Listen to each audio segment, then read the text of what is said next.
자, 안녕하십니까. 강주혁입니다. 정말 오래간만인데 요즘 이제 시장이 약간 좀 조정을 받아주고 있는 모습이 나타나고 있죠. 자, 일단 시장은 조정을 받더라도 여전히 우리는 아이디어를 계속해서 뽑아내는 것들이 굉장히 중요합니다.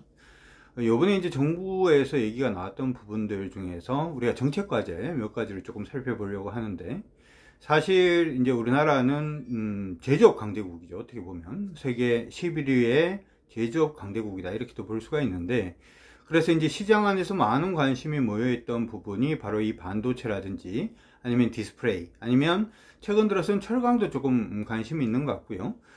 아니면 조선업이라든지 우리 자동차라든지 우리가 일반적으로 관심이 있었던 부분, 우리가 이제 수출하는 부분에서 굉장히 중요했던 부분들에 대해서 굉장히 관심이 좀 많이 높아졌던 것이 사실입니다. 그래서 예전에도 일단 현대차 같은 경우에는 사실 정책 관련된 종목들 중에서 수소라든지 하는 부분으로 접근을 하기보다는 일단은 자동차가 무너지게 되면은 우리나라의 실업자가 굉장히 많이 늘어날 수밖에 없고, 그런 의미로 우리가 생각을 해본다면 정부에서 자동차는 무조건 살릴 수밖에 없다. 그래서 예전에 제가 한국경제TV 방송에서도 언급을 해드린 것이, 자동차는 일단 무조건 들고 가는 것이 좋다, 이렇게도 말씀해 드렸었는데, 굉장히 장기적인 관점에서 보자면 뭐 아직까지도 나쁘지는 않습니다. 근데 지금 만약에 자동차는 재진입을 하시려고 하시는 분들이라면 타이밍을 다시 한번 더 보시는 게 좋죠.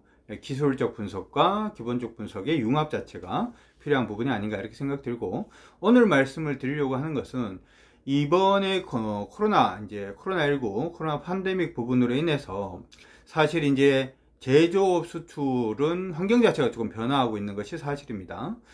최근 들어서 미국 같은 경우에는 단순히 제조업만 바이오 아메리카가 아니라 지금 보면 헬스케어라든지 헬스케어라든지 아니면 제약이라든지 바이오도 일단은 바이오 아메리카를 해야 된다, 뭐 이렇게 지금 얘기들이 나오고 있기 때문에, 사실 이제 제약 바이오를 보는 시각 자체 조금 바뀌어야 되지 않을까, 이렇게 생각이 들고, 자, 그러면 우리나라에서는 차세대 먹거리로 뭘 생각하고 있는지를 한번 생각을 해본다면 향후에 이쪽들 이슈라든지 뉴스들이 굉장히 많이 나올 가능성이 높죠. 오늘 일단 간략하게 좀 설명을 해드리고, 세부적인 내용은 단계별로 조금 짚어서 드리려고 하니까 구독과 좋아요 반드시 체크를 해 두시면 좋을 것 같습니다. 먼저 지금 얘기가 나오고 있는 것이 이제 많은 사람들이 아마 알고 계시리라 생각이 드는데요, 컨텐츠 부분입니다. 이번에 컨텐츠 수출을 보게 되면은 2018년도에 컨텐츠 수출이 한 96억 불 정도가 되었는데, 2025년도 예상이 지금 148억 불 정도 될 것으로 예상을 하고 있습니다. 기생충을 필두로 해서 이 컨텐츠, 그리고 이제 K-팝을 필두로 한 음악, 이런 부분에서 일단 컨텐츠 판매 부분의 어떤 서비스 판매 자체를 늘려야 되겠다, 이렇게 지금 얘기를 하고 있고요.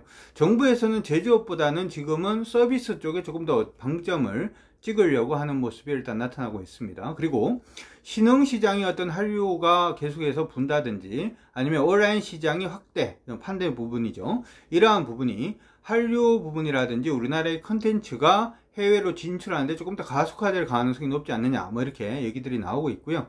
이런 부분들 때문에 정부에서는 OTT 컨텐츠 글로벌 상생 협의회 등을 통해 가지고 이 컨텐츠 부분을 글로벌로 한번 키워보겠다라고 정부가 지금 정책적으로 얘기가 나오고 있습니다. 그래서 요거 관련된 종목군들 여러분들이 하나 체크를 해 두시면 좋을 것 같고, 자세한 건 나중에 한번 더 업종을 뒤져볼 수 있도록 할게요. 두 번째 부분은 보건의료 헬스케어 부분입니다. 현재 이제 해외로 진출이 되어 있는 의료기관 수가 2019년도에 22개였는데요. 2025년도에 예상하기로는 한 33개까지 큰 폭으로 증가할 가능성이 높다라고 지금 얘기가 나오고 있고요. 특히 이제 방역이라든지, 방역은 여러분 아시죠? 근데 방역 관련된 종목은 좀 많이 오르긴 했다, 그렇죠? 방역이라든지 아니면 체외 진단 분야에서 확보한 한국의 의료 브랜드력을 이제 좀 극대화를 해보겠다라고 얘기를 지금 하고 있는 것 같습니다. 사실은 이제 우리나라 분들은 많이 체감을 하시는 분들도 계시고 그렇지 않으신 분들도 계십니다만은 전 세계에서는 K 방역에 대한 관심이 굉장히 좀 높아져 있는 상태입니다. 물론 이번에 또 이제 확진자 수가 좀 급증을 하는 그런 모습이 일단 보이고 있는데, 이 부분을 어떻게 막느냐도 아마 브랜드력을 높일 수 있는 그러한 부분이 생기지 않을까, 이렇게 생각이 들고요. 정부에서는 이 부분에 대해서 단순히 진단 키트라든지 하는 부분보다 무슨 얘기가 지금 나오고 있냐면 의료 해외 진출 지원 프로그램을 확대하겠다라는 얘기가 나오고 있어요. 여기서 우리가 주목을 해볼 종목이 하나가 있긴 한데요. 우리 이제 약간 이제 뭐 진단이라든지 하는 부분 외에 헬스케어 쪽에 조금 더 관심을 가지는 것이 필요하다 이렇게 얘기를 했는데, 요즘 정부에서 하나 지금 추진을 하고 있는 게 있습니다. 그러니까 미국이라든지 캐나다라든지 하는 이런 선진국, 그리고 이제 임플란트 부분에서 어느 정도 이제 시장이 형성이 되어 있는 중국이라든지 하는 이러한 나라들 외에 단순히 이제 신흥국 대상으로 해서 지금 얘기가 나오고 있는 게 치의학도 있지 않습니까? 치의학도, 치과. 저도 최근에 한번 갔다 와서 굉장히 좀 힘들었는데요. 치의학도를 중심으로 해서 일단은 임플란트 교육을 일단은 좀 시키려는 노력들이 보이고 있습니다. 이로 인해서 우리나라의 임플란트를 해외로 수출할 수 있는 그러한 부분의 기반을 지금 만들려고 정부가 노력을 하고 있어요. 요즘 임플란트 관련된 회사들이 조금 움직이고 있는데요. 지금 언뜻 보기에는 의료 헬스케어 부분에 정부의 어떤 해외로 나가는 부분, 지금 얘기가 나오고 있는 것이 이게 단순히 임플란트 부분은 정부에서 지금 시행을 하고 있는 부분이고, 이것 외에 뷰티라든지 하는 부분도 지금 하려고 하고 있으니까 여러분들 거기에도 관심을 가져두셔도 좋을 것 같습니다. 세 번째로 볼 수 있는 게 바로 에듀입니다. 에듀테크 부분을 해외 진출을 좀 강화하겠다, 이쪽 서비스 부분을 좀 강화하겠다라고 정부에서 지금 정책적으로 얘기가 나오고 있는데요. 이번에 또 우리나라에서 서울에서 확진자 수가 좀 큰 폭으로 증가를 하고 있죠.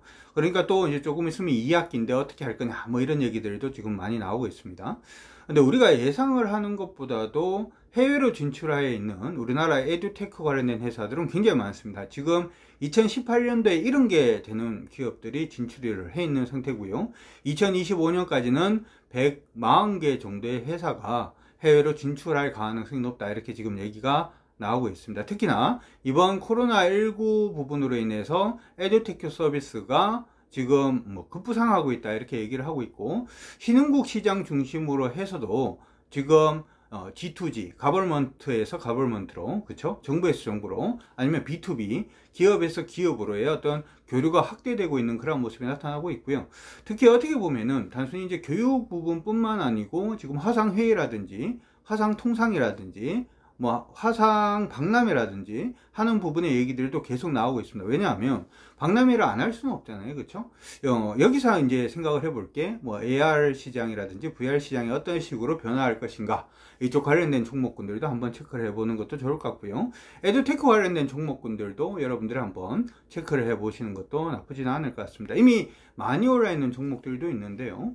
이들 종목들 같은 경우에는 시장이 조정을 받을 때 만약에 이들 종목들도 조정을 받는다면 최우선적으로 놓고 관심을 가져볼 필요성이 있지 않을까, 이렇게 생각이 들고요. 특히 이제 정부에서 지금 계속 얘기가 나오고 있는 부분이, 이게 단순히 이제 우리 온라인 학습, 수학을 배운다든지 역사를 배운다든지 하는 부분뿐만 아니라 지금 과학기술이라든지 예체능 부분에서의 어떤 사업 모델 자체도 마련을 한번 해보려고 노력을 하고 있는 그런 모습이 나타나고 있습니다. 특히나 지금 기존에 있는 회사들 뿐만 아니라 지금 이제 신생으로 커나가고 가고 있는 그러한 중소기업 중심으로 해서도 정부에서 지원을 아끼지 않겠다, 이렇게 얘기가 나오고 있으니까 에듀테크 관련된 종목군들, 이쪽 업종들도 한번 여러분들이 관심을 가져두시는 것이 중요해 보입니다. 마지막으로 굉장히 헷갈리는 업종들 중에 하나인데요. 바로 뭐냐 하면은 핀테크입니다. 우리가 보통 이제 생각을 하면은 핀테크라고 우리가 하면은 카카오라든지, 그쵸? 아니면은 뭐 지금 뭐 인터넷 은행이라든지 하는 부분의 얘기들이 있는데, 저는 사실은 이제 이 부분에 대해서 우리 제 시청자분들께서 조금은 시각을 좀 바꿀 필요성이 있지 않을까, 이렇게 생각을 한번 해봅니다. 이거는 제가 TV 방송에서도 아직까지는 얘기를 안 하고 좀 아껴 놓은 부분인데요. 공개를 한번 해볼까요? 공개를 한번 해보도록 하죠. 지금 핀테크 부분에서 해외에 진출해 있는 기업은 2020년 기반으로는 한 40개사 정도가 지금 해외로 진출을 해 있는데요. 2025년도에는 60개 정도, 그러니까 20개가 더 많아지죠. 50% 정도 더 증가한 회사들이 지금 해외로 진출할 것 같다라는 얘기들이 지금 나오고 있습니다. 특히 이번 코로나19 사태 부분으로 인해서 금융의 어떤 비대면, 언택트 컨택트 뭐 이런 얘기 굉장히 많이 하는데요. 이 비대면 부분, 그리고 디지털화가 급부상을 하고 있죠. 그래서 이 핀테크 기업의 해외 진출이 원활해질 수 있도록 맞춤형 지원 체계를 구축하겠다, 이렇게 지금 얘기를 하고 있는데, 정부에서 이런 방안을 딱 발표를 하니까 뭐 좀 이상하지 않나요? 우리가 알고 있는 핀테크 회사라고 하면은 이게 지금 망한 게 10개도 안 되는 것 같은데, 그쵸? 10개도 안 되는 것 같은데, 삼성페이부터 시작해서 싹 다 포함해도 10개밖에 안 될 것 같은데, 거의 40개 정도 되는 기업들이 해외로 진출해 있고, 향후에 60개 정도 되는 회사들이 진출할 것으로 예상을 한다. 이게 무슨 얘기일까요? 사실 제가 여러분들이 하나 기억을 하실 게, 우리나라 대부분 사람들은 어떻게 생각을 하냐 하면, 핀테크라고 하면은 이제 전통적인 의미의 핀테크가 있고요. 신규적인 개념의 핀테크가 있는데, 핀테크라는 것이 소위 말해서 이제 파이낸스하고 이제 테크놀로지가 이제 합성어지 않습니까? 무슨 얘기냐면, 원래는 은행에서 예금을 하려고 하든지, 은행에서 이제 대출을 받으려고 하든지, 뭐 은행에서 이체를 하려고 그러면 어떻게 해야 되죠? 오프라인으로 직접 갔어야 되죠. 가서 번호표를 뽑고 띵동 소리 나면 이제 가서 무슨 일이세요? 그러면서 1시간, 2시간, 3시간, 그렇죠? 시간이 얼마만큼 지나가는지 모릅니다. 그렇죠? 이러한 부분을 테크를 합친다는 거죠. 그리고 전통적인 핀테크는 사실은 우리가 이미 쓰고 있어요. 인터넷 뱅킹부터 시작을 해서 폰뱅킹, 그 다음에 모바일 뱅킹, 이 모든 것들이 사실은 핀테크 안에 다 포함이 되는 겁니다. 조금 더 이제 확장성을 가지자면, 인터넷으로만 은행을 가지고 있고 점포가 없는 은행들, 뭐 이렇게도 생각을 해볼 수가 있는데요. 왜 이 얘기를 해드리냐면, 사실 우리나라 은행들은 해외의 다른 미국의 은행들이라든지 다른 이제 큰 은행들하고 좀 다르게 이미 핀테크 영역 안에 들어와 있는 은행들이 굉장히 많습니다. KB금융 여러분들 사용하실 때 은행 지점에 갑니까? 지점에 안 가죠. 뭘 합니까? 모바일 뱅킹으로 하든지 인터넷 뱅킹으로 하는 경우가 더 많습니다. 대출의 경우에는 갈 수도 있습니다만은, 대부분의 은행 업무들은 은행에 가는 경우는 이제는 흔치 않죠. 심지어는 은행에서도 이제는 종이 통장을 발행하지 않는다, 뭐 이런 얘기들도 일단 있던데요.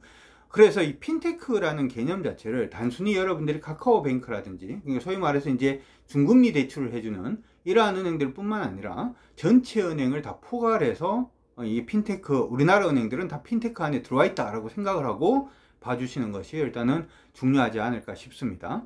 왜 이런 얘기를 하냐 하면, 최근 들어서 정부가 해외로 핀테크 부분에 진출을 했던 은행들 중에서 성공했던 사례 자체를 지금 얘기를 하고 있는데요. 이 사례에 무슨 은행이 들어가 있냐 하면, 신한은행의 소울 아십니까? SOL이라고 하는 소울 부분이 핀테크로 지금 분류가 되어 있죠. 그러니까 신한은행이 핀테크 관련된 종목이다, 이렇게 얘기를 하고 있고요. 그리고 우리은행도 역시 마찬가지입니다.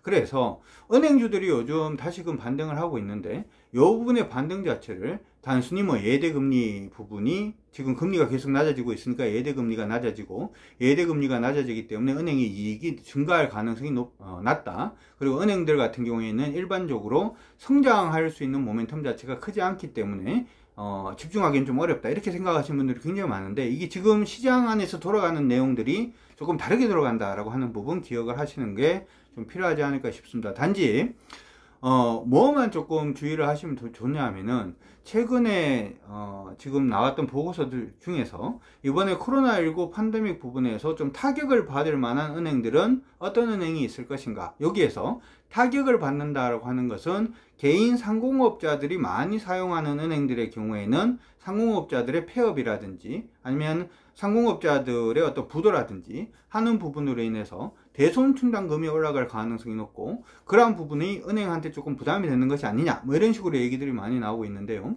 실질적으로는 우리 이제 시장 안에 있는 큰 은행들 같은 경우에는 그런 영향이 조금 적다라고 얘기를 하고 있고, 단지 그런 은행들 중에서 조금 타격을 받을 수 있는 은행이 여전히 이제 소비 부분에 조금, 소비금융에 조금 강점을 가지고 있는 큰 은행, 누굴까요? KB금융 정도는 조금 타격을 받을 수 있고, 지방은행 같은 경우에 특히 이제 타격을 받을 가능성이 높다, 뭐 이런 식으로 얘기가 나오고 있으니까, 이 부분의 핀테크 부분을 단순히 카카오뱅크라든지 하는 쪽으로, 토스라든지 그런 쪽으로만 여러분들이 생각을 하지 마시고, 전체 은행으로 확장을 해서 이제 우리나라 은행들이 전 세계로 뻗어나갈 가능성이 이제 높아지는구나, 이렇게 또 생각을 해볼 수가 있을 것 같고요. 실제로 은행들 같은 경우에는 이익이 예대 마진에서 나오지 않는다라고 하더라도 최근 은행들이 점포수라든지 하는 부분을 좀 많이 줄이고 있죠. 줄이고 있기 때문에 은행들은 여러분들이 관심을 가지고 핀테크 관련된 종목이다, 이렇게 생각하시고 봐주시는 것도 나쁘지 않을 것 같습니다.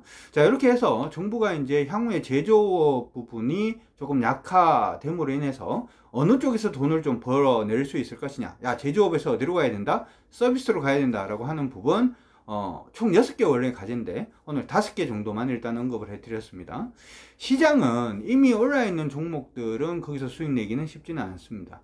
제가 하나 이제 조금 전 우리 이제 주식 투자를 이제 하시는 분들한테 말씀을 드리고 싶은 얘기는, 이미 소문난 장사는 장사가 되지 않아요. 무슨 얘기냐 하면, 제가 예전에 제가 93학번인데 대학 다닐 때 저희 그 학교 앞에 장우동이라고 있었거든요. 근데 장우동이 이제 어떻게 보면 우동 프랜차이즈의 시초였죠.